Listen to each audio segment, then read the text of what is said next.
দীপ্ত সন্ধ্যার সংবাদে আমন্ত্রণ জানাচ্ছি আমি তারান্নুম জ্যোতি। শুরুতেই জানাবো সংবাদ শিরোনাম। জাতীয় বিশ্ববিদ্যালয়ে স্নাতকে কোর্স বাতিলের তথ্য ভিত্তিহীন জানালেন শিক্ষামন্ত্রী। লেবানন ইস্যুতে ট্রাম্প নেতানিয়াহু সম্পর্কের চরম অবনতি, পৌঁছেছিল হাতাহাতি পর্যায়ে।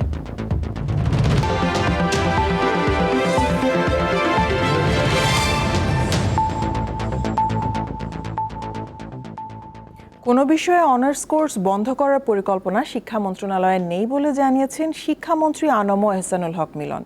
বলেন এই দাবি ভিত্তিহীন। দুপুরে সচিবালয়ে সাংবাদিকদের এই কথা জানান তিনি। অনার্স কোর্স কমিয়ে আনার কোনো পরিকল্পনা শিক্ষা মন্ত্রণালয়ে নেই বলে জানিয়ে শিক্ষামন্ত্রী বলেন, বাংলা, দর্শন, ইতিহাস বাদ পড়বে এই আলোচনা আমরা কোথাও শুনিনি।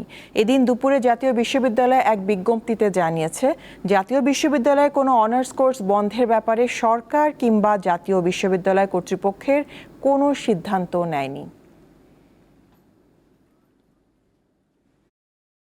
বাংলা, দর্শন, ইতিহাস বাদ পড়বে এই আলোচনা আমরা কোথাও শুনিনি এবং আমরাও কোথাও করিনি। তো এই ধরনের কোনো প্ল্যানই হয়নি যে কমানো হবে, কার্টেল করা হবে, ক্লোজ করা হবে, এই ধরনের কোনো আলোচনাই হয়নি। আমরা শুধু আলোচনা হচ্ছে যে কিভাবে আমরা শিক্ষা ব্যবস্থাকে আরও উন্নত করব এবং মার্কেট ড্রিভেন ডিমান্ড অনুযায়ী আমরা করব, ইন্ডাস্ট্রি একাডেমির রিলেশন কীভাবে হবে। নতুন উদ্যোক্তারা বাংলাদেশ ব্যাংকের নিজস্ব তহবিল থেকে বিনা জামানতে 7% সুদে 10 লাখ টাকা এবং জামানত সহ সর্বোচ্চ 25 লাখ টাকা ঋণ পাবে বলে জানিয়েছেন অর্থমন্ত্রী আমির খুসরো মাহমুদ চৌধুরী। আজ জাতীয় সংসদে এই কথা জানিয়েছেন তিনি। বাংলাদেশ ব্যাংকের নিজস্ব অর্থায়নে পরিচালিত কটেজ, মাইক্রো ও ক্ষুদ্র খাতে নতুন উদ্যোক্তা পুনঃ অর্থায়ন স্কিম এর তহবিলের পরিমাণ 100 কোটি টাকা হতে বৃদ্ধি করে 500 কোটি টাকায় উন্নীত করা হয়েছে। এই তহবিল হতে নতুন উদ্যোক্তাগণ বিনা জামানতে সর্বোচ্চ 7% সুদে সর্বোচ্চ 10 লক্ষ টাকা এবং জামানত সাপেক্ষে সর্বোচ্চ 35 লক্ষ টাকা পর্যন্ত ঋণ সুবিধা পাবেন।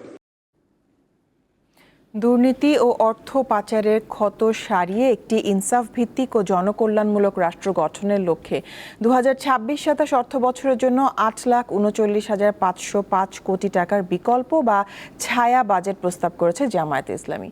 দুপুরে রাজধানীর মগবাজারে জামায়াতের পক্ষ থেকে ছায়া বাজেট উপস্থাপন করেন দলটির নির্বাহী পরিষদের সদস্য সাইফুল ইসলাম খান মিলন। মোট বাজেটের বিপরীতে রাজস্ব আয়ের লক্ষ্যমাত্রা ধরা হয়েছে 6,65,926 কোটি টাকা। বাজেটে সামগ্রিক ঘাটতি ধরা হয়েছে 1,68,329 কোটি টাকা, যা জিডিপির 2.43%। তবে ঘাটতি বাজেট মেটাতে জনগণের উপর করের বোঝা চাপানোর পক্ষপাতী নয় দলটি। তারা বলছে, পাচার হওয়া অর্থ ফিরিয়ে আনাই হবে বাজেট ঘাটতি মেটানোর অন্যতম উপায়। ভারতের নয়াদিল্লিতে চলছে বিজিবি বিএসএফ মহাপরিচালক পর্যায়ে 4 দিনের সীমান্ত সম্মেলন।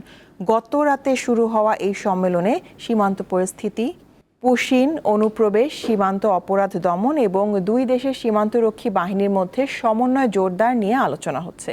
এবারের সম্মেলনে পুশিন বিশেষ গুরুত্ব পাবে বলে জানিয়েছেন বাংলাদেশের সংশ্লিষ্ট কর্মকর্তারা। এছাড়া সীমান্তে নিরস্ত্র বাংলাদেশিদের হত্যা ও নির্যাতন বন্ধ, চোরাচালান রোধ, মানব পাচার প্রতিরোধ সহ আরও কিছু বিষয় স্থান পাবে। চট্টগ্রামের দুর্গম পাহাড়ি এলাকা জঙ্গল সলিমপুরে সড়ক যোগাযোগ ব্যবস্থার উন্নয়নে বড় উদ্যোগ নিয়েছে সরকার। সেনাবাহিনীর 34 কনস্ট্রাকশন ব্রিগেডের তত্ত্বাবধানে এরই মধ্যে শুরু হয়েছে সড়ক নির্মাণ কাজ। এতে স্থানীয়দের যাতায়াত ব্যবস্থা ও জীবনযাত্রা সহজ হওয়ার পাশাপাশি এলাকার আইনশৃঙ্খলা তদারকি সহজ হবে বলে মনে করছেন সংশ্লিষ্টরা। দুর্গম, অপরিকল্পিত বসতি, ভূমি দখল ও আইনশৃঙ্খলা পরিস্থিতির কারণে দীর্ঘদিন ধরে আলোচনায় থাকা চট্টগ্রামের দুর্গম জঙ্গল সলিমপুরে 4টি সড়ক নির্মাণের কাজ শুরু করেছে সেনাবাহিনীর 34 কনস্ট্রাকশন ব্রিগেড। প্রাথমিকভাবে প্রায় 10 কিলোমিটার সড়ক নির্মাণের কাজ শুরু হয়েছে। পাশাপাশি নির্মাণ করা হবে একাধিক কালভার্ট ও অন্তত 3টি সেতু। আধুনিক ড্রেনেজ ব্যবস্থাও যুক্ত করা হবে প্রকল্পে। এছাড়া দুর্গম ও ঝুঁকিপূর্ণ এলাকায় কাজ পরিচালনার জন্য নেওয়া হয়েছে বিশেষ নিরাপত্তা ব্যবস্থা। র্যাব, পুলিশ ও বিজিবির সহায়তায় নির্মাণ কাজে শতভাগ নিরাপত্তা নিশ্চিত করা হচ্ছে। সলিমপুরের সাধারণ জনগণের স্বার্থে বাংলাদেশ সেনাবাহিনীর মৌখিক নির্দেশনার ভিত্তিতেই আমরা কাজটি অতি দ্রুততার সাথে শুরু করেছি।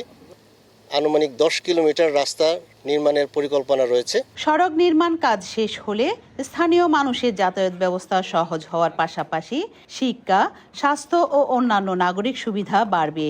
একই সঙ্গে আইন শৃঙ্খলা রক্ষাকারী বাহিনীর কার্যক্রম পরিচালনাও আরও সহজ হবে। যেহেতু এই এলাকাটি পাহাড়ি, সো এখানে বেশ কিছু কালভার্ট নির্মাণ করার প্রয়োজন হবে এবং ন্যূনতম 3টি ব্রিজ নির্মাণের পরিকল্পনাও রয়েছে। দুর্গম এলাকায় রাস্তা নির্মাণে আশার আলো দেখছেন স্থানীয়রা। এখান দিয়ে যাইতে হলে একটু ঘুরে যাইতে হয় কি, কিন্তু এখান দিয়ে যাইলে আমাদের জন্য শর্টকাট, কারণ আমরা এখানে থাকি তো কাছে, এখান দিয়ে রাস্তাটা কাছাকাছি। রাস্তাটা হতে আমরা যাতায়াত যাওয়া আসার জন্য আমাদের উপকৃত হবে, কেন কেদামাতি থাকবে না। প্রথম পর্যায়ে আলীনগর স্কুল থেকে শুরু হওয়া সড়কের কাজটি ভাটিয়ারি হাটহাজারী রিং রোডে গিয়ে শেষ হবে। কাজ শেষ করতে সময় লাগবে 7 থেকে 8 মাস। রুনা আনসারি, দীপ্ত সংবাদ, চট্টগ্রাম। জ্যৈষ্ঠ মানেই মধুমাস। দেশীয় ফলের এক বিশাল সমারোহ ঘটে এই মাসে। আম, লিচু, কাঁঠাল, জামের মতো সুস্বাদু ফল এখন রাজধানী সহ দেশের সব অঞ্চলের বাজারে ভরপুর। আর স্বাস্থ্যের জন্য বেশ উপকারী এসব ফল। মধুমাসের রাজা হচ্ছে আম।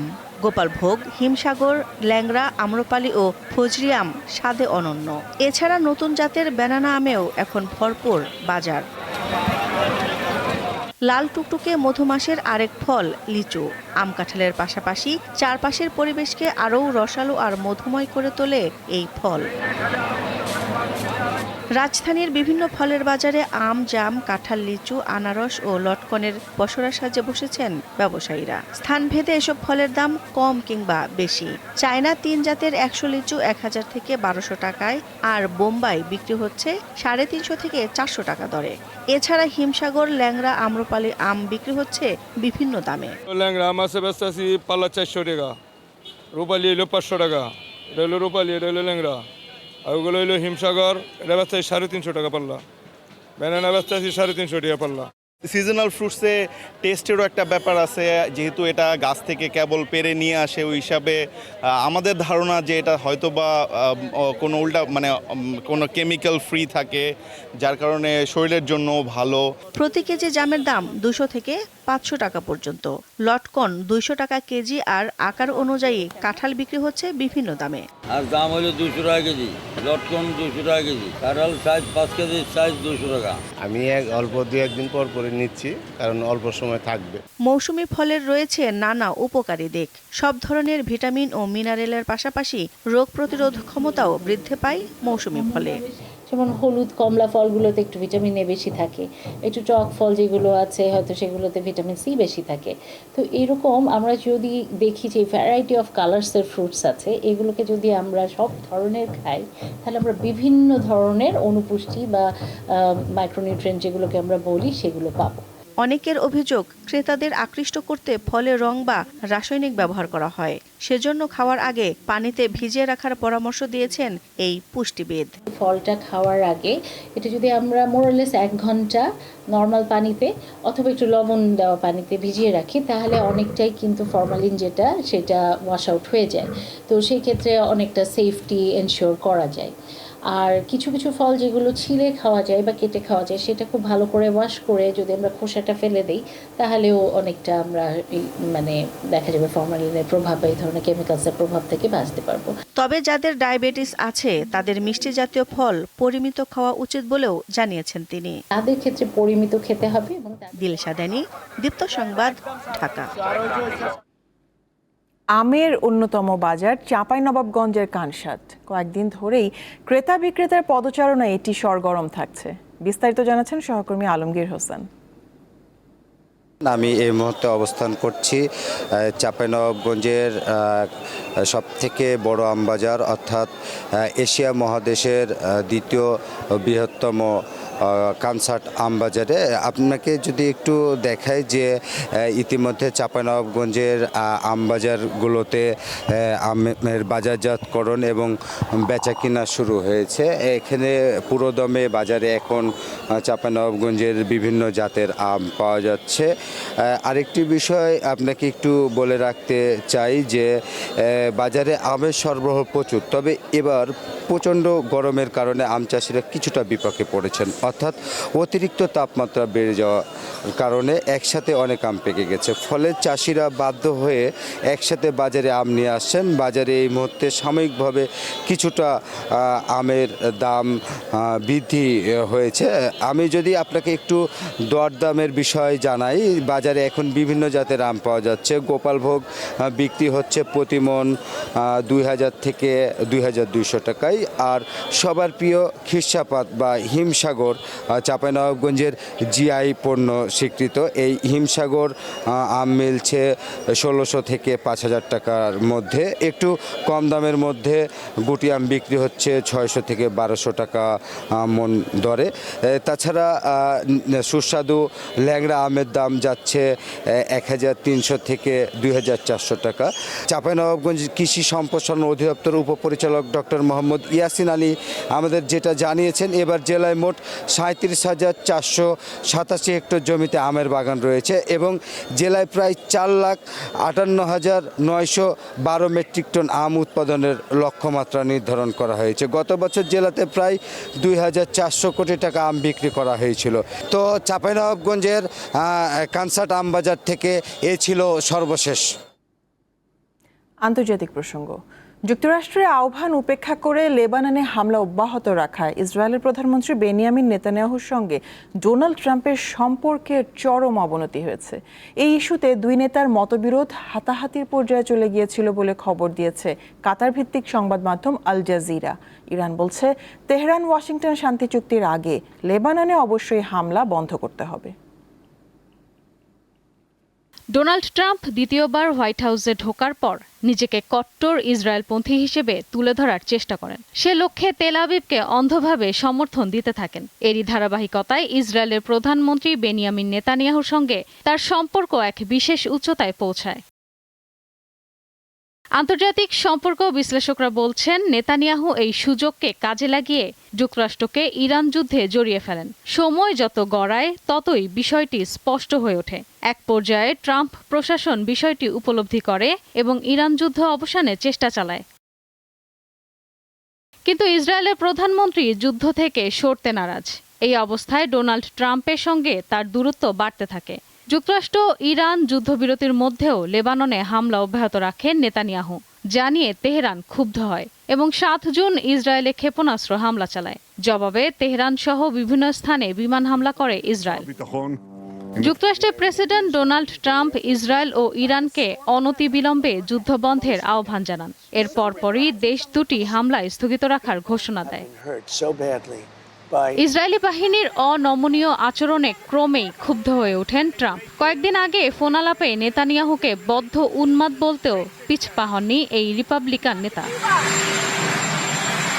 ইরান ও লেবাননে হামলার ঘটনা কেন্দ্র করে ইসরায়েলি প্রধানমন্ত্রীর সঙ্গে যুক্তরাষ্ট্রের প্রেসিডেন্টের সম্পর্ক এতটাই অবনতি হয় যে বেনিয়ামিন নেতানিয়াহুর সঙ্গে প্রায় হাতাহাতিতে জড়িয়ে পড়েছিলেন ডোনাল্ড ট্রাম্প। লেবাননে নিযুক্ত যুক্তরাষ্ট্রের রাষ্ট্রদূত মিশেল ইসার বরাতে এ খবর দিয়েছে আল জাজিরা।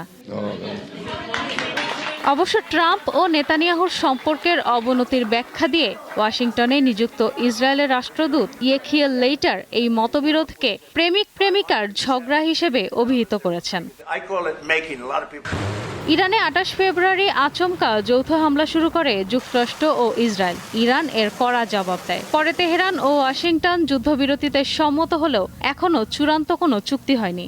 শান্তি চুক্তির লক্ষ্যে মধ্যস্থতা করছে পাকিস্তান। ইশরাত সুমা, দীপ্ত বার্তা কক্ষ। সন্ধ্যার সংবাদ শেষ করব, শিরোনামগুলো জানাবো আরও একবার। জাতীয় বিশ্ববিদ্যালয়ে স্নাতকে কোর্স বাতিলের তথ্য ভিত্তিহীন, জানালেন শিক্ষামন্ত্রী। লেবানন ইস্যুতে ট্রাম্প নেতানিয়াহুর সম্পর্কের চরম অবনতি পৌঁছেছিল হাতাহাতি পর্যায়ে। এ ছিল এখনকার মতন। আমাদের পরবর্তী সংবাদ দেখার আমন্ত্রণ রইল। দর্শক, আরও তথ্য বিনোদনের সংবাদ জানতে যুক্ত থাকুন দীপ্ত টিভি ডিজিটাল প্ল্যাটফর্মগুলোতে। ধন্যবাদ সবাইকে।